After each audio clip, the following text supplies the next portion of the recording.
Everyone.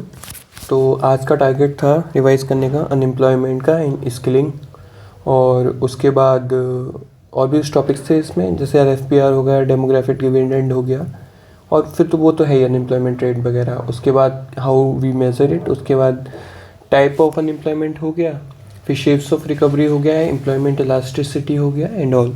So these are topics which we will be covering tonight basically. तो चलो यहाँ से शुरू करते हैं। व्हाट इज़ अनएम्प्लॉयमेंट, ठीक है। तो गिव मी सेकेंड, एक कोई डिसाइड, हाँ यही ठीक है। तो what is unemployment? Basically it is someone which is capable actively seeking work and unable to find the work, ठीक है। जैसे मैं हूँ, I am an aspirant right now, I am not seeking work actively in the society, तो I am not unemployed. तो unemployed basically ये होता है कि कोई काम ढूंढ रहा हो तब उसको काम ना मिले और वो कैपेबल भी हो करने के लिए, ठीक है। उसके बाद एक होती है वर्किंग एज पॉपुलेशन, जो 15 से 59 के बीच में होती है according to ministry of statistics and programme implementation. तो जो मॉस्पी है उनके हिसाब से ये होता है कि जो 15 से ऊपर है और जो 59 से, मतलब बेसिकली जो 60 से कम एज है, वो वर्किंग एज पॉपुलेशन कहलाती है। उसके बाद बट इसकी डेफिनेशन जो ILO है, इंटरनेशनल लेबर ऑर्गेनाइजेशन है, वो इसको अलग मानता है, वो 18 से 59 मानता है, ठीक है। उसके बाद वर्किंग एज पॉपुलेशन तो ये हो गई। उसके बाद एक कॉन्सेप्ट होता है डिपेंडेंट्स का। तो पॉपुलेशन में दो तरीके के लोग हो गए, जो तो एक वर्किंग एज पॉपुलेशन में आ गए, दूसरा हो गया डिपेंडेंट्स। और डिपेंडेंट्स वो होंगे जो 15 साल से कम के हैं या 60 से ऊपर के हैं, because they are dependent on these working age population, ठीक है। उसके बाद आ जाता है what is dependency ratio. Of course dependent तो how much people are dependent on working age people, तो वही है नॉन वर्किंग एज के जो लोग हैं डिवाइडेड बाई वर्किंग एज के जो लोग हैं, उसको बोलते हैं डिपेंडेंसी रेशियो। मतलब how many peoples are dependent on the, how many people who are not non working and they dependent on the population who is working, तो वही है। उसके बाद आ गया लेबर फोर्स पार्टिसिपेशन रेट। अब ये क्या होता है, इसकी आप एब्रीविएशन से समझ सकते हैं, लेबर फोर्स जो पार्टिसिपेशन रेट। तो लेबर फोर्स ये हो गई जो ये पॉपुलेशन है, विच लेबर फोर्स बेसिकली वो हो गई those who are seeking work, है ना, डिवाइडेड बाई होल पॉपुलेशन। क्योंकि अगर मैं ये बोलूँ, हाँ, क्योंकि अगर मैं ये बोलूँगा ये वर्किंग एज पॉपुलेशन है तो फिर प्रॉब्लम हो जाएगी। तो अरे यार मैं क्या बोल रहा हूँ। तो LFPR बेसिकली ये होता है लेबर फोर्स का मतलब those who are in labour force but they are seeking work also.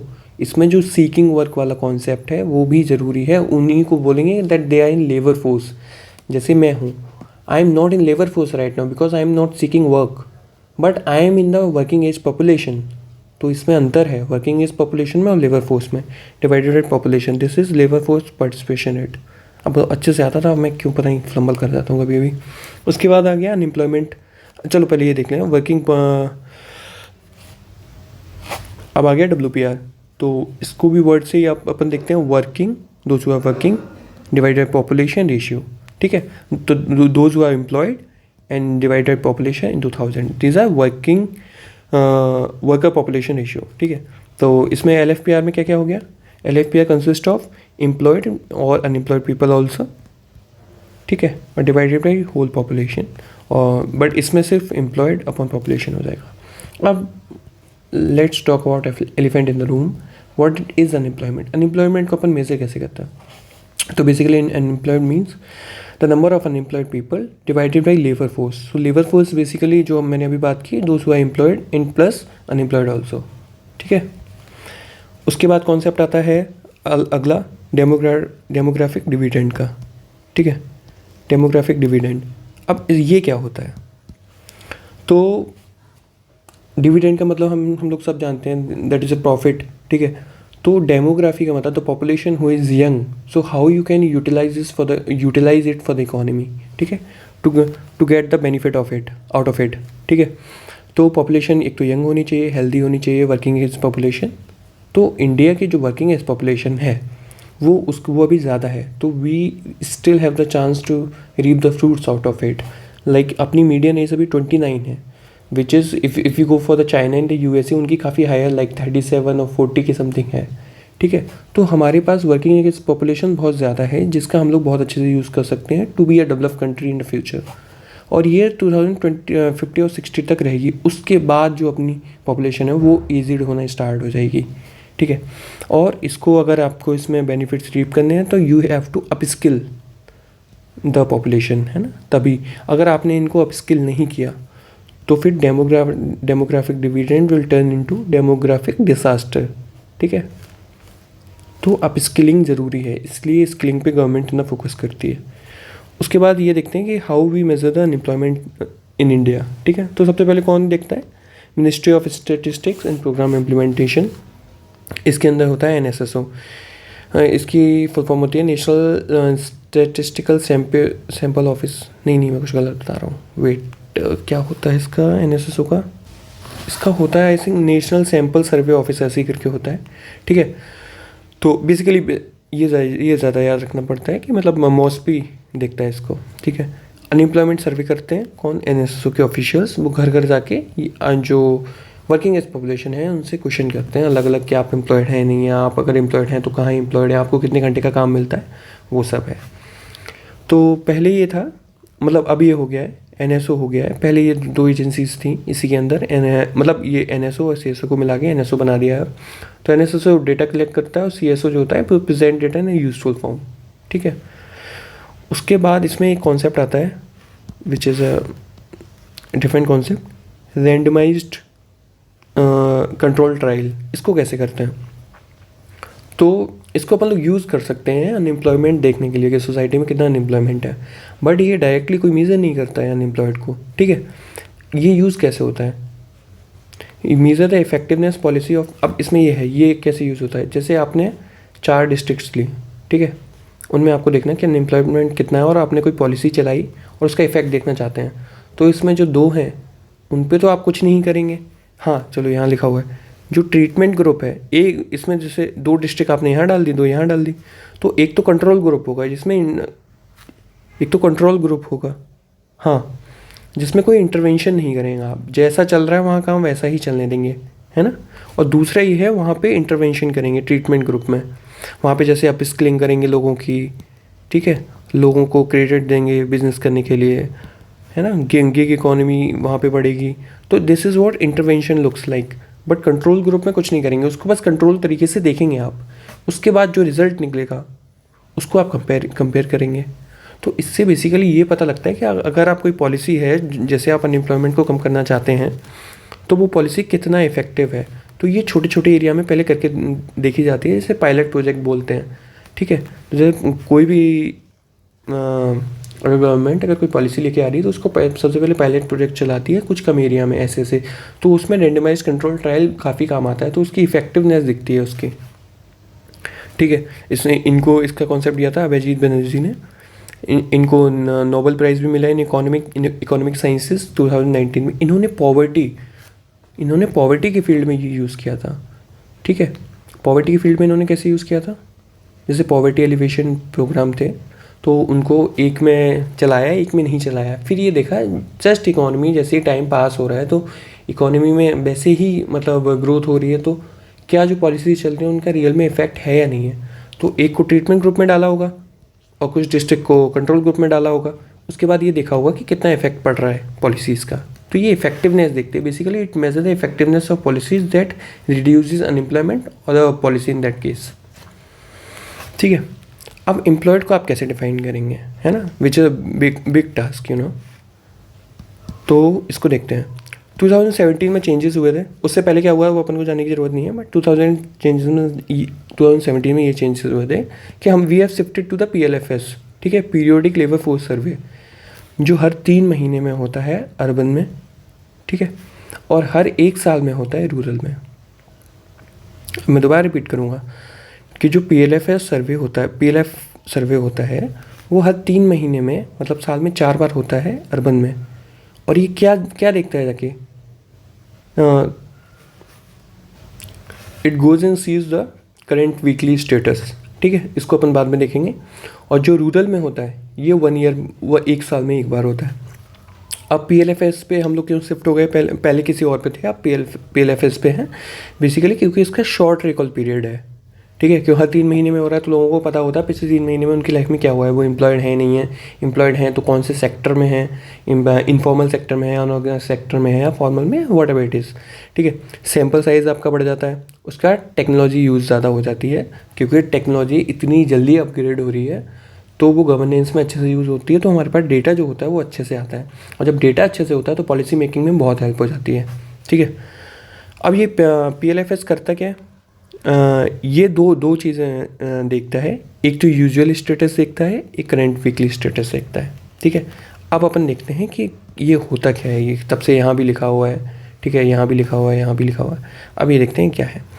तो अनएम्प्लॉयड या एम्प्लॉयड देखने के लिए अपन लोग 3 तरीके से मेजर करते हैं। पहला ये हो गया यूजुअल स्टेटस, ठीक है, सेकंड हो गया करंट वीकली स्टेटस, थर्ड हो गया करंट डेली स्टेटस। कितने तरीके से देखते हैं? 3 तरीके से। यूजुअल स्टेटस में क्या होता है, इसको 2 में और डिवाइड किया हुआ है। ठीक है, एक तो हो गया principal status, wait let me change.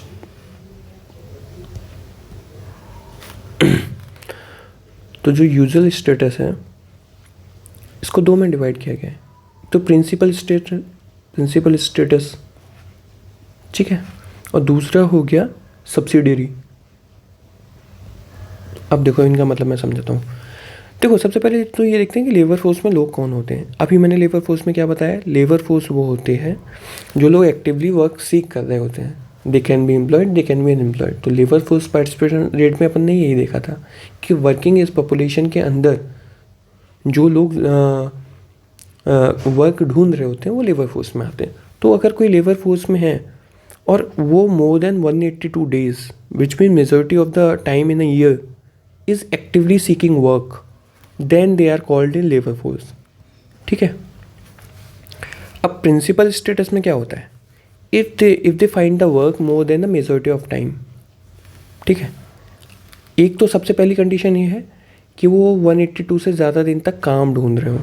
ठीक है, और उसके बाद जैसे कोई 200 दिन के लिए काम ढूंढ रहा है, जैसे एग्जांपल नीचे भी दिया, अगर लेबर फोर्स में कोई 200 दिन के लिए काम ढूंढ रहा है और उसको उसमें जैसे 200 दिन के लिए ढूंढ रहा है, उसमें अगर उसको 101 दिन which is majority of the time उसको काम मिल जा रहा है, अब ये 182 से कम है बट उससे फ़र्क नहीं पड़ता, काम ढूंढना 182 से ज़्यादा होना चाहिए, बट काम मिलना जितने दिन के लिए आप ढूंढ रहे हैं, जैसे आप बेसिकली 184 डेज़ के लिए ही क्यों ना काम ढूंढ रहे हो।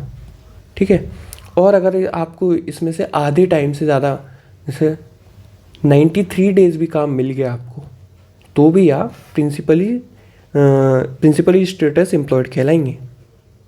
समझ रहे हैं आप। उसके बाद सब्सिडरी क्या है वो देखते हैं। सब्सिडरी में ये है प्रिंसिपली तो अनएम्प्लॉयड है ये, क्योंकि ये 182 से ज़्यादा दिन काम ही नहीं ढूंढ रहा होगा, but able to find the work for 30+ days. समझ रहे हैं आप, मतलब 30 दिन से ज़्यादा इसको काम मिल जा रहा है।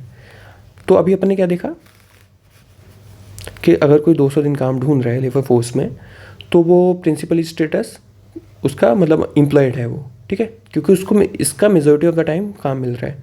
अब किसी को 200 में 35 दिन काम मिल रहा है, अब this is not the majority of 200 days but it is still more than 30 days, तो ये सब्सिडरी स्टेटस हो गया है, ये भी एम्प्लॉयड हो गया है ना। तो ये ऐसा लिखा जाएगा, ये employed in a subsidiary status. ठीक है, अगर उसको 30 दिन से भी कम काम मिल रहा है, अभी देखो इसमें 200 दिन काम ढूंढना, 15 दिन काम मिला, तो वो अनएम्प्लॉयड कहलाएगा।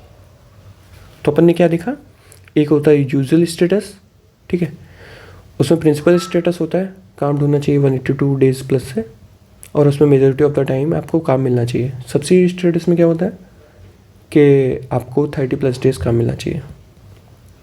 इसमें कोई क्राइटेरिया नहीं है कि आपको हाँ मतलब बेसिकली 30+ डेज काम मिलना चाहिए आपको।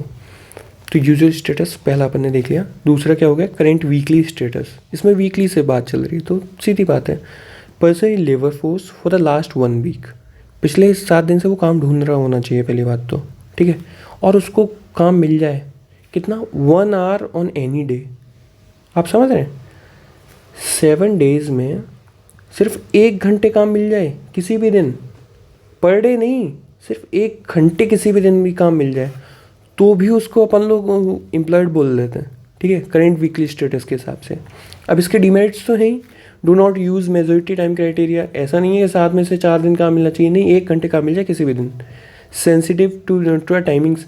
अरे सीज़न चल रहा है, ठीक है, या फिर सीज़न नहीं चल रहा है तो आप कैसे डिसाइड करेंगे? जैसे सीज़न चल रहा है तो अभी तो एम्प्लॉयड है, अगली वीक जाएंगे पता चलिए कि हार्वेस्ट हो चुका है, अब उसके पास काम ही नहीं है। समझ रहे हैं आप? तो ये पता लगता है, सेंसिटिविटी ऑफ टाइमिंग, सीजनैलिटी पता लगती है कई सारे सेक्टर्स की।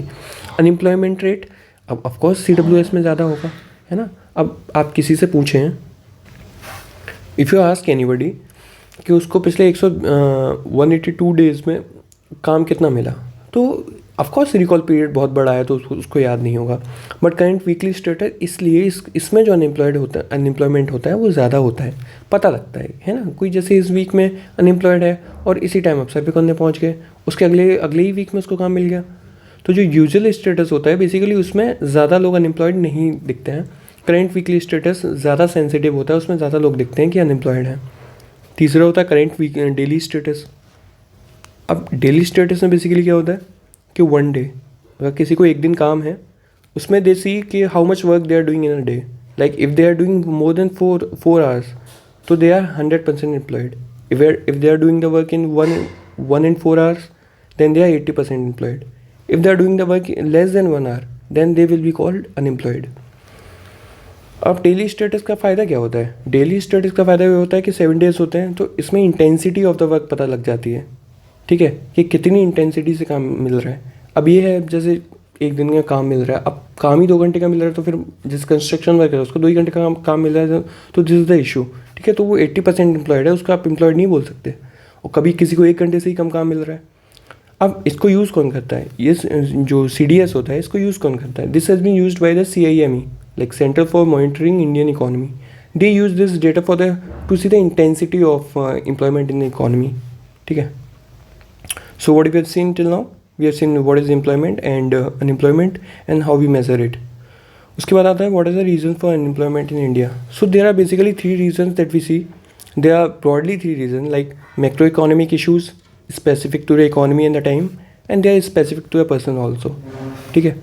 So let's see इसमें क्या है। तो इसमें सबसे पहले मैक्रोइकोनॉमिक 2 रीजंस हैं। सबसे पहले हो गया क्लासिकल अनएम्प्लॉयमेंट। 2 तरीके की थ्योरी हैं इसमें। एक तो Keynesian, I don't know how to pronounce his name, he has been a like greatest economist that the world has had. तो क्लासिकल अनएम्प्लॉयमेंट क्या कहते हैं? वो ये कहते हैं वेज रेट अनएम्प्लॉयमेंट है। अब चलो समझते हैं कि ये होता क्या है वेज रेट अनएम्प्लॉयमेंट, ठीक है। वेज रेट अनएम्प्लॉयमेंट है तो इसको देखते हैं क्या है। ये यहाँ पे दिया हुआ है तो पहले इसको यहाँ से अपन लोग यहीं से रुक जाओ, पहले अपन क्या करते हैं, पहले ब्रॉड देख लेते हैं उसके बाद समझाता हूँ। तो है ना, ये 2 हो गए। उसके बाद इकोनॉमी से रिलेटेड है, स्ट्रक्चरल हो गया, सीजनल हो गया, फ्रिक्शनल हो गया, साइक्लिकल हो गया, ठीक है। तीसरा है स्पेसिफिक टू द पर्सन, कोई अंडर एम्प्लॉयड है, कोई डिस्गाइज्ड एम्प्लॉयड है, कोई वॉलंटरी अनएम्प्लॉयड है, ठीक है। तो अब इसको समझने के लिए this is something that we gonna like read labour market diagram. तो क्या होता है, the demand of labour is inversely proportional to the wages. अब इसको समझते हैं हिंदी में। अगर डिमांड है लेबर की, अगर वेजेस हाई हैं, ठीक है, it means firm has to pay more. If firm has to pay more then firms are not encouraged to hire more labour, ठीक है। तो डिमांड ऑफ लेबर बिल्कुल कम हो जाएगी।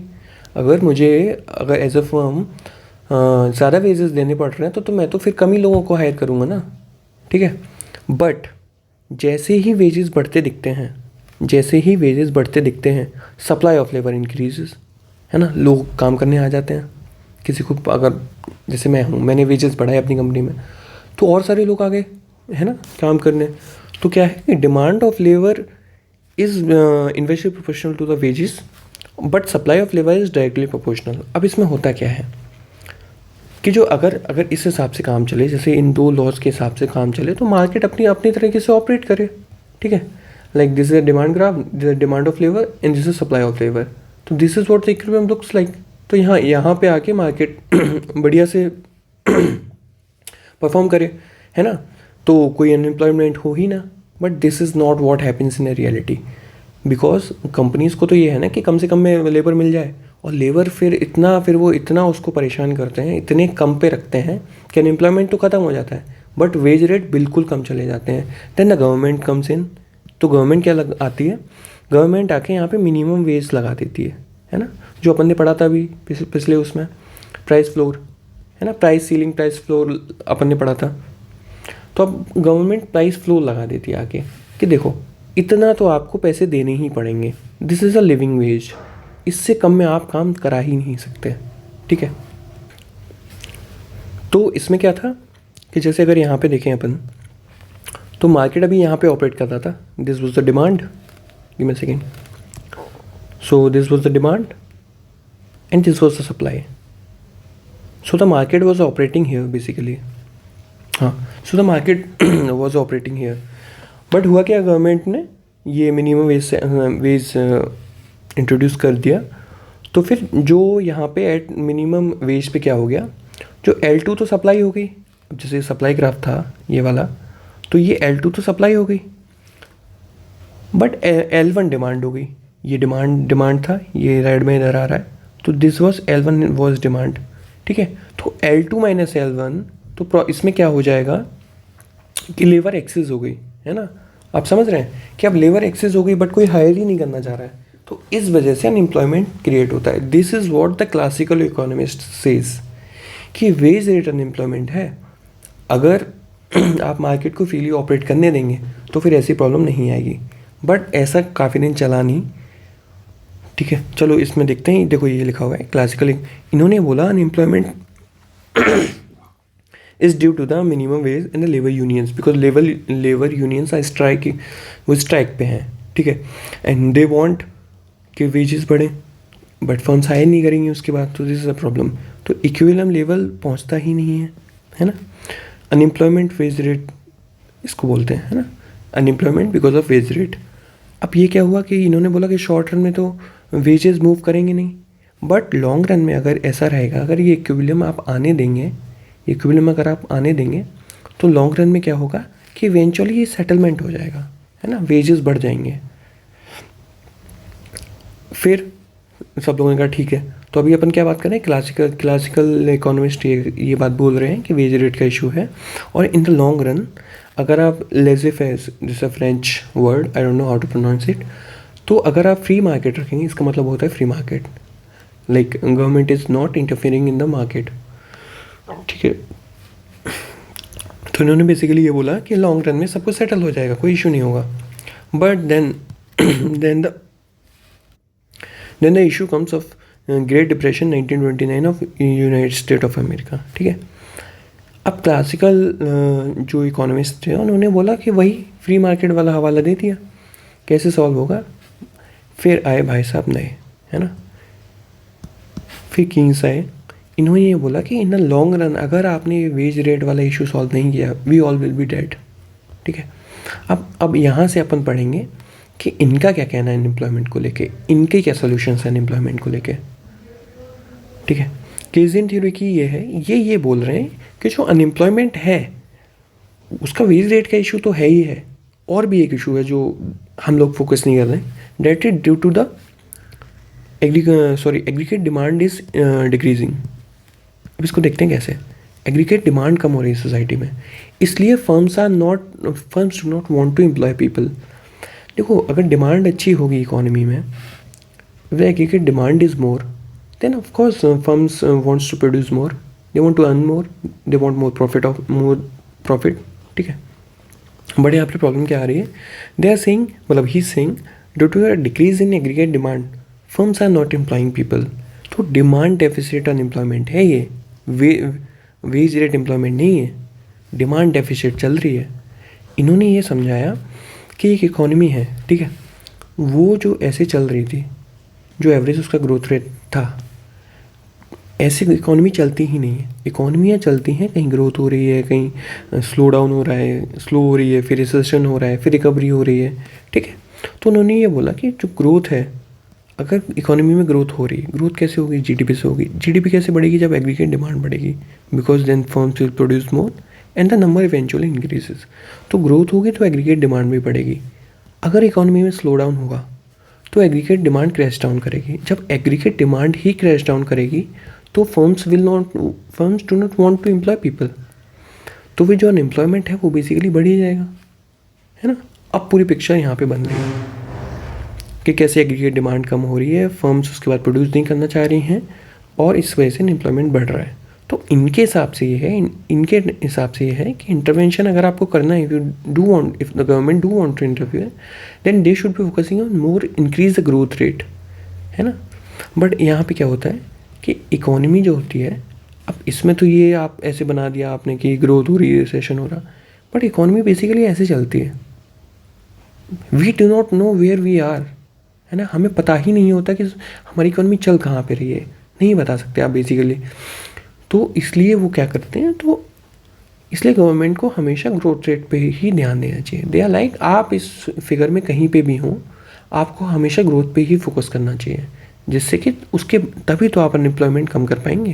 When there will be more growth there will be more aggregate demand, ठीक है। But उन्होंने एक बात और कही इसमें, but only when the growth तो हो रही है but only due to quantity of labour बढ़ेगी, है ना। When there will labour intensive sectors, अगर वो बढ़ेंगे तब तो एम्प्लॉयमेंट बढ़ेगा, तभी एम्प्लॉयमेंट बढ़ेगा। जैसे आपको जीडीपी ग्रोथ करने की वो बात कर रहे हैं, जीडीपी ग्रोथ अगर आपने टैक्स से कर दी तो लेबर तो वहीं खड़ी रहेगी ना। लेबर तो अनएम्प्लॉयमेंट तो उतना ही है। तो लेबर तो अगर ग्रोथ लेबर इंटेंसिव है तभी एम्प्लॉयमेंट बढ़ेगा। इसलिए India is focusing on labour intensive sectors, ठीक है, लाइक टेक्सटाइल हो गया, लेदर हो गया, because they do have a lot of people that they employing, ठीक है। तो एक अनएम्प्लॉयमेंट का हमने ये रीज़न देख लिया कि क्लासिकल अनएम्प्लॉयमेंट वेज रेट का इशू है और cyclic unemployment. Now we talk about the specific to the economy line. तो इसमें भी 4 तरीके का अनएम्प्लॉयमेंट होता है, ठीक है। तो इसमें we see first is structural, ठीक है, second is seasonal, then the frictional and the voluntary. अब इसको समझते हैं इसमें क्या है। हाँ, तो स्ट्रक्चरल बेसिकली क्या है, चेंजेस इन इकोनॉमी को चेंजेस हुए उसकी वजह से अनएम्प्लॉयमेंट हो गया, ठीक है। अब जो the structure of economy has been changed and there is a reason कि इसकी वजह से अनएम्प्लॉयमेंट बढ़ा। इसके कॉजेज़ क्या क्या हैं, जैसे permanent fall in aggregate demand of labour, है ना। जैसे लेबर है, अब कहीं टैग आ गया तो वहाँ से लेबर कम हो गई, तो स्ट्रक्चरल चेंजेस हुए इकोनॉमी में, बिकॉज टेक्नोलॉजिकली आप डेवलप इकोनॉमी हो रही है आपकी, तो फिर टैग ज़्यादा है या फिर ग्लोबलाइजेशन हो गया, आपने काम आउटसोर्स कर दिया, तो फिर अनएम्प्लॉयमेंट हो जाएगा। This unemployment is because of the structural changes in economy. उसका इंस्टीट्यूशनल फ्रेमवर्क हो गए, है ना। जैसे आपने मिनिमम वेज लॉज ले आए हैं तो firms do not want to employ the people, labour laws आ गए हैं, इतनी सारी स्ट्रिक्टनेस होती है, लेबर लॉज आ गए हैं, इतनी सारी स्ट्रिक्टनेस होती है। इस वजह से देखो एक बहुत प्रॉब्लम है जो एमएसएमईज़ हैं, ये अपन आगे भी पढ़ेंगे कि इशू इसका है। जो एमएसए भी हैं वो बड़ी ही नहीं हो रही, है ना। India has a problem of voluntary dwarfism. MSME बड़ी नहीं होना चाह रही, बिकॉज अगर वो बड़ी हुई, अगर वो लार्ज फर्म्स बनी तो they have to comply with the labour laws and no one wants to comply with the labour laws, क्योंकि यहाँ पे बहुत सारे इश्यूज हो जाते हैं, इतनी चीज़ें ईजी नहीं हैं, है ना। डिफरेंट टाइप ऑफ पेनल्टी और बहुत सारे लेबर कॉस्ट, मतलब लॉयर्स वगैरह हायर करने पड़ते हैं उनको, तो इसलिए कोई इन झंझटों में पढ़ना ही नहीं चाहता, ठीक है। तो इंस्टीट्यूशनल भी दिक्कत है, इसलिए people don't want to employ people formally. उसका ट्रेड यूनियंस हो गए, है ना, वो लोग भी कहते रहते हैं कि वेजेस वगैरह बढ़ाओ, इसलिए भी अनएम्प्लॉयमेंट है। इमोबिलिटी भी है ना। ऑक्यूपेशनल, जैसे किसी का ऑक्यूपेशन चेंज, मतलब जैसे कोई एक जैसे गवर्नमेंट का कोई सेक्टर था वो बंद हो गया, उसको प्राइवेटली दे दिया या फिर ऐसा कुछ हो गया, तो ऑक्यूपेशन चेंज हो गया, तो वहाँ पे इशू है। या फिर कोई ऑक्यूपेशन जो पहले ही चलता आ रहा था अब वो ऑब्सोलीट हो गया है क्योंकि उसकी जगह किसी और ने ले लिया है, ठीक है। जैसे एक बहुत रिसेंट सा एग्जांपल बता रहा हूँ, जैसे अब मुझे नहीं पता उसको कैसे यहाँ वो बोलते हैं, प्रोनाउंस करते हैं, गिबली में पता नहीं ऐसे कुछ बोलता है। तो जैसे वो थी पहले यहाँ पे चाइना में वो पेंटिंग्स बनाया करते थे, उसके काफ़ी सारे पैसे लेते थे, अब वो यही से बन जा रही है, ठीक है। तो ऑक्यूपेशनल वो हो गया, इमोबिलिटी होगी नहीं होगी, अब वो टेक थोड़ी सीख लेंगे जाके। ऑफकोर्स मतलब कुछ लोग चाहें तो वो सीख सकते हैं, but it is not possible for the masses to learn that. Industrial issues हो गए, इंडस्ट्रियल इमोबिलिटी हो गई कि इंडस्ट्रीज़ इधर से उधर चली गई या फिर लोग इधर से उधर चले गए, तो इंडस्ट्री अवेलेबल नहीं है। फिर जियोग्राफिकल इश्यूज़ हो गए, लोग मूव नहीं कर पाते। इसका सोल्यूशन क्या बताया? इसका सोल्यूशन ये कहा कि गवर्नमेंट को इंटरवीन करना चाहिए। कैसे? एजुकेशन रिफॉर्म्स लाने चाहिए, पीपल को अपस्किल करना चाहिए, ट्रेनिंग सब्सिडी देनी चाहिए, ठीक है। रीलोकेशन इनिशिएटिव इंटेंसिव देना चाहिए, इनिशिएटिव नहीं इंटेंसिव होना चाहिए, इंटेंसिव्स। अगर कोई कहीं जाके रीलोकेट होना चाहता है तो गवर्नमेंट को उसको इंटेंसिव देना चाहिए कि जाइए आप वहाँ काम कर सकते हैं, ठीक है। फ्री मार्केट बेस्ड सॉल्यूशन भी हैं, जैसे अनएम्प्लॉयमेंट बेनिफिट्स जो मिलते हैं, लाइक इंडिया में तो कम मिलते हैं but foreign countries, develop countries में बहुत मिलते हैं, इसलिए people do not want to work. उसके बाद deregulation of labour markets, उसका मैं रीज़न बता चुका हूँ। लेबर लॉज बहुत, it's hard to comply them. Seasonal issues क्या हैं? जैसे कंस्ट्रक्शन हो गया, एग्रीकल्चर हो गया, टूरिज्म हो गया, दीज आर सीजनल सेक्टर्स। इसमें सीज़न में ही काम होता है। जैसे बरसात में कंस्ट्रक्शन नहीं होता, और जब क्रॉप हो रही होती है तब एग्रीकल्चर में काम नहीं होता। टूरिज्म भी कभी कभी बूम करता है, एक मतलब हर एरिया का एक वो होता है, तब टूरिज्म बूम करता है। इसका सोल्यूशन क्या है? इंकरेजिंग ऑफ सीज़न एम्प्लॉयमेंट, है ना। जब सीज़न ना हो तब उनके लिए कुछ एम्प्लॉयमेंट ढूंढिए। अनएम्प्लॉयमेंट बेनिफिट जो मिलते हैं उनको कम करिए। इन्फॉर्मेशन फ्लो बढ़ाइए। इंडिया में सबसे ज़्यादा प्रॉब्लम पता है क्या है? कि लोग एम्प्लॉय भी करना चाहते हैं, लोगों को ज़रूरत भी है, और एम्प्लॉयर घूम भी रहे हैं, बट इन दोनों का इन्फॉर्मेशन का मिसमैच है। इनको ये नहीं मिल पा रहे, इनको ये नहीं मिल पा रहे, तो बेसिकली दोनों ही परेशान हैं। तो इसका सोल्यूशन निकाला है गवर्नमेंट ने, अभी ये नीचे लिखा हुआ है, मैं बता दूँ। उसके बाद हो गया due to inefficiency of labour market. Labour market की इनएफिशिएंसी ही यही है कि एम्प्लॉयर और एम्प्लॉई एक दूसरे तक पहुंच ही नहीं पा रहे हैं। जैसे मैं हूँ, मुझे चाहिए कि कोई मेरे लिए कुछ काम कर दे, है ना, जैसे XYZ काम कर दे, और ये पसंद भी है, XYZ काम करने के लिए तैयार है, बट मेरे इससे कम्युनिकेशन ही नहीं हो पा रहा। कोई ऐसा प्लेटफॉर्म ही नहीं जहाँ हम दोनों मिल सकें और कि भाई ये पैसे लो, ये मेरा काम कर दो। ये हो ही नहीं पा रहा। This is the issue, the dissemination of the information is the real issue, dispersal of information. उसके बाद क्या हो गया? इम्प्रूव इन्फॉर्मेशन फ्लो बढ़ाइए। इसका सोल्यूशन ये है, like NCS, national career service, ठीक है। इसमें जॉब पोर्टल्स बना हुआ है न्यूज़पेपर में, ये गवर्नमेंट की वेबसाइट है, तो ये जॉब पोर्टल्स वगैरह इन्होंने दिए हुए हैं कि कैसे हाउ पीपल आर हायरिंग, और न्यूज़पेपर वगैरह में भी ऐड निकालते रहते हैं। उसके बाद let's come to our remaining, sorry क्या यार, वॉलंटियर अनएम्प्लॉयमेंट, ठीक है। ये they remain unemployed despite of offered job, मतलब उनको जॉब है बट वो कर नहीं रहे हैं। उसके दो रीज़न हो सकते हैं, lucrative unemployment benefits like in develop countries. उसके बाद हो सकता है बेटर जॉब ढूंढ रहे हो, ठीक है।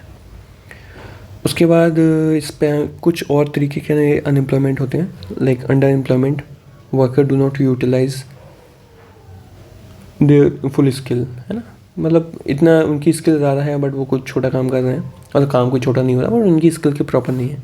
टेक्नोलॉजिकल, जैसे AI आ गया, ठीक है, तो उसकी वजह से वो तो स्ट्रक्चरल में भी डाल सकते हैं, पर डिस्गाइज्ड, देखो ये बहुत इंपॉर्टेंट है, ये UPSC ने पूछा भी है पहले।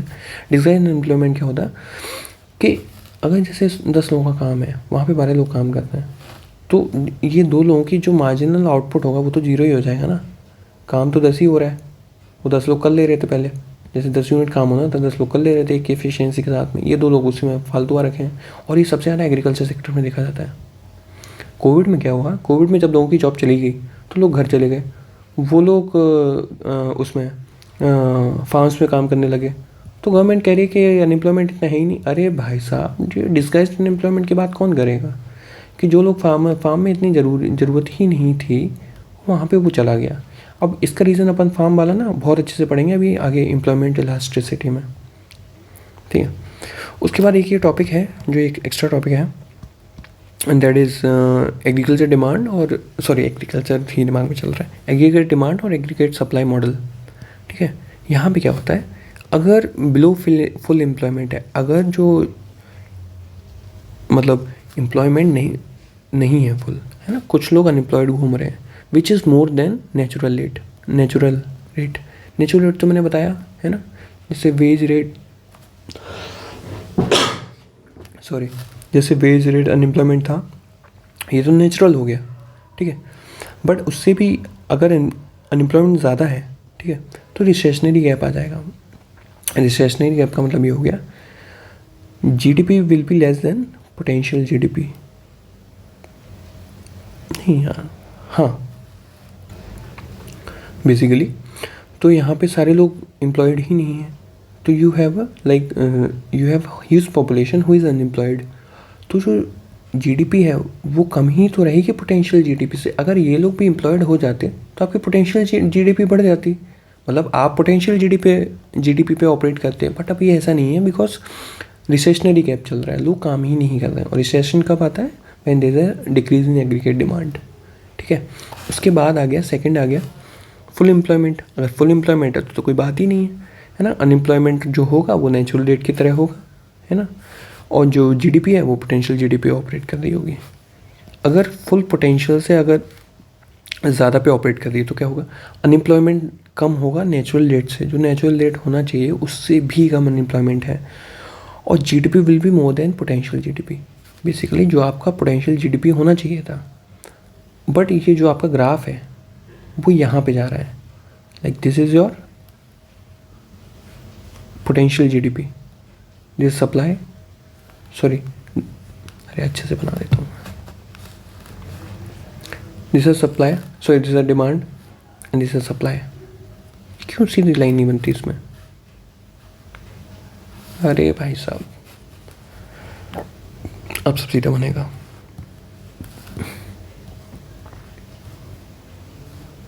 हाँ अरे चलो ठीक है। तो बेसिकली क्या है, जिससे डिमांड कर, जिस सप्लाई कर, ये यहाँ पे ये अटैच नहीं होंगे, हो गए इसमें जाके। ये तो यहाँ से तो बिल्कुल नहीं आएगा, ये यहाँ से आएगा, ठीक है। तो ये हमारा पोटेंशियल जीडीपी है, बट जो ये जीडीपी रियल है ना, वो यहाँ पे ऑपरेट करेगा, क्योंकि जो लोग अनएम्प्लॉयड होने चाहिए वो भी नहीं है ना। तो ये अब तो इन्फ्लेशनरी गैप आ जाएगा। बट ये चीज़ लॉन्ग रन में नहीं पॉसिबल है, लॉन्ग रन में पॉसिबल नहीं है, ठीक है। उसके बाद एक कॉन्सेप्ट आ रहा है इसमें, नायरू, नॉन एक्सेलरेटिंग। वर्ड्स पे जाएंगे अपन, मतलब एक्सेलरेट नहीं हो रहा है। What is non accelerating? Inflation, inflation नहीं बढ़ रहा है, बट रेट ऑफ अनएम्प्लॉयमेंट है, ठीक है। बेसिकली अनएम्प्लॉयमेंट और इन्फ्लेशन में रिलेशन क्या है, पहले ये देखते हैं अपन। अगर इन्फ्लेशन थोड़ा सा बढ़ेगा, मतलब थोड़ा सा बढ़ेगा,